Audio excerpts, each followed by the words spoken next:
बिस्मिल्लाहिर्रहमानिर्रहीम अस्सलाम वालेकुम नाज़रीन, आप सबका क्या हाल है। मैं उम्मीद करता हूँ कि आप सब खैरियत से होंगे। आज हम बात करेंगे वो अफराद जो नाअहल हो गए थे, क्या उनको गवर्नमेंट जो है 7,000 की इमदाद दी जा रही है कि नहीं, और जो लोग जांच पड़ताल में थे उनको 7,000 या 25,000 की पेमेंट उनके अकाउंट में ट्रांसफ़र कर दी गई है कि नहीं। हम इस पर तफसीलन बात कर देंगे। इससे पहले आपसे छोटी रिक्वेस्ट है कि अगर मेरे चैनल पर पहली दफ़ा तशरीफ़ लाएँ तो मेरे इस चैनल को लाजमी सब्सक्राइब, लाइक और साथ वाली बेल आइकन को प्रेस कर दें ताकि हर आने वाले वीडियो को नोटिफिकेशन आपको बर वक्त मिलता रहे।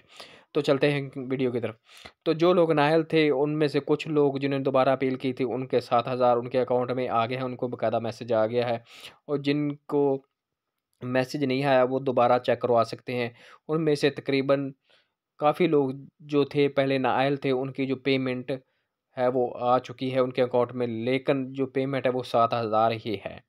तो वो 7,000 वसूल कर सकते हैं। और जो जांच पड़ताल वाले हैं उनमें से काफ़ी लोगों की जो पेमेंट वो भी आ चुकी है, लेकिन उनकी जो पेमेंट है वो भी 7,000 ही है।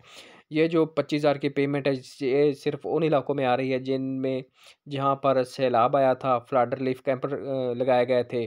तो उनमें जो लोग अहल होते हैं या जांच पड़ताल वाले या जो नाअहल थे, तो उनको 25,000 रुपए पहली दफ़ा दिया जाएगा।